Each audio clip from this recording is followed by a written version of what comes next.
L'exercice 4 veut vous montrer le lien entre l'hypothalamus, qui je vous rappelle un tissu nerveux, une zone tissu nerveux, qui est en contact, comme on le voit ici, avec l'hypophyse qui est composée de deux lobules, donc de l'hypophyse antérieure et de l'hypophyse postérieure. Et on voit ici le circuit sanguin exactement le même que je vous ai mis dans le cours. Donc on veut montrer le lien entre les deux et le type de communication qu'il y a. Pour cela, on vous redonne des informations.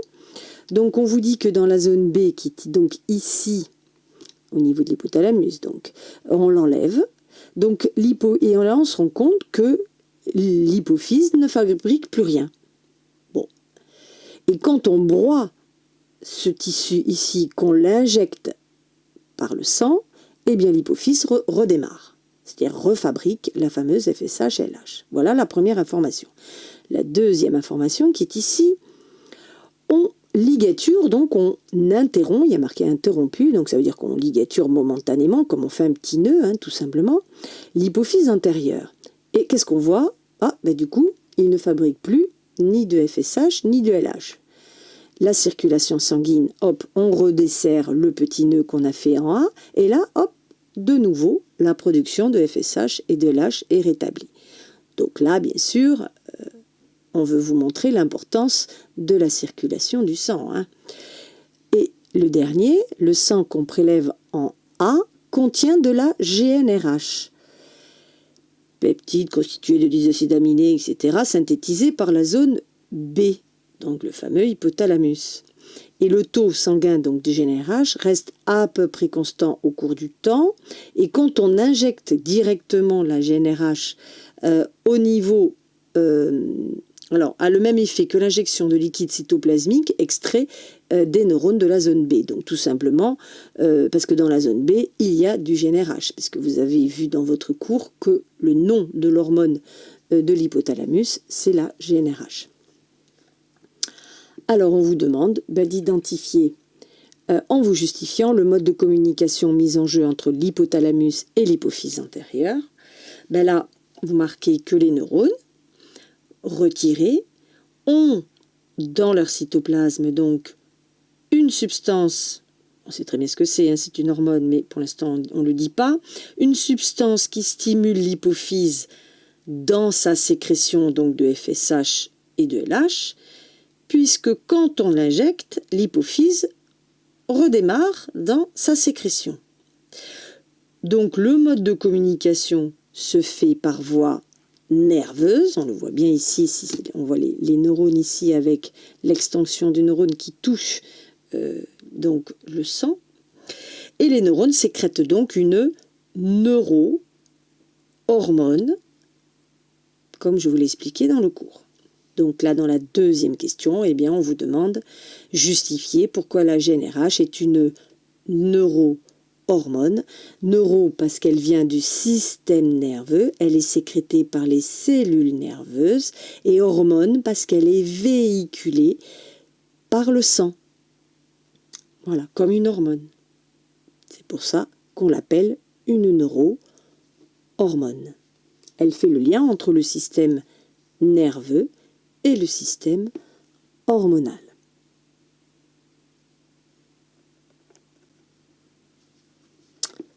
Dans l'exercice 5, on vous montre les conséquences d'une castration, tout simplement. Donc, on enlève les testicules et les conséquences sur la sécrétion des hormones au niveau de l'hypophyse et de l'hypothalamus. Pour cela, on vous donne 4 renseignements. Le premier, donc, quand on enlève donc, les testicules, il y a une sorte d'emballement, il y a la FSH, la LH, la NRH qui augmentent de façon très importante. Ensuite, quand on fait une culture, on prend des cellules donc, de l'hypophyse et on lui injecte de la testostérone. Du coup, les cellules baissent, diminuent fortement la sécrétion de FSH et de LH. Pareil, quand on fait dans l'observation 3, la même chose avec une culture de cellules hypothalamiques, on on met de la testostérone en présence, donc, et du coup, la GnRH, qui, je vous le rappelle, est fabriquée par l'hypothalamus, eh bien, elle baisse, voire elle cesse complètement. Donc, et on vous donne une dernière information, c'est que chez l'homme, la membrane cellulaire, donc au niveau de l'hypothalamus, du neurone, synthétise donc la GnRH, et celle des cellules hypophysaires synthétise la FSH, LH, bon ça, vous le saviez de toute façon. Donc on vous demande d'identifier les effets de la testostérone sur le complexe hypothalamo-hypophysaire. Donc c'est un peu de cours, hein, tout simplement, c'est comment ça se fait. Donc sans testostérone, il y a augmentation donc de la GnRH, LH et FSH.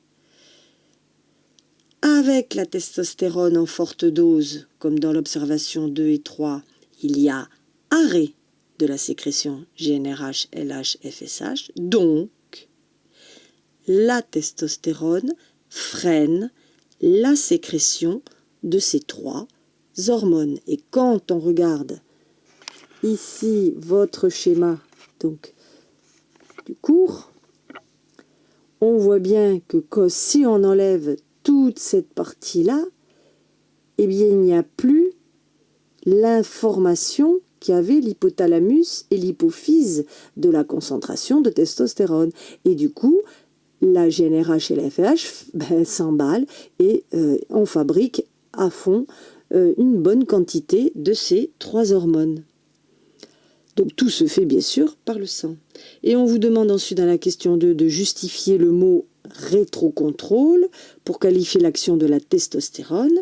Eh bien, effectivement, il y a présence de récepteurs de testostérone au niveau de l'hypothalamus ici et au niveau de l'hypophyse.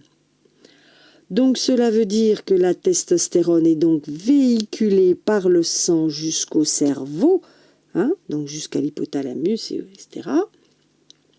Il informe donc les deux organes de la quantité donc, de testostérone et gère ainsi, freine la sécrétion de GnRH, de FSH et de LH pour qu'il y ait une sorte de continuité de fabrication des spermatozoïdes.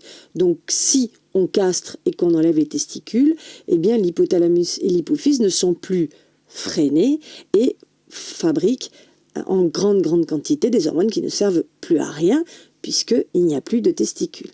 D'où l'importance de ce rétrocontrôle qui va donc être négatif, il va donc freiner la concentration de ces trois hormones. Voilà, cette expérience, c'est juste pour vous montrer qu'il y a un rétrocontrôle négatif donc, des hormones.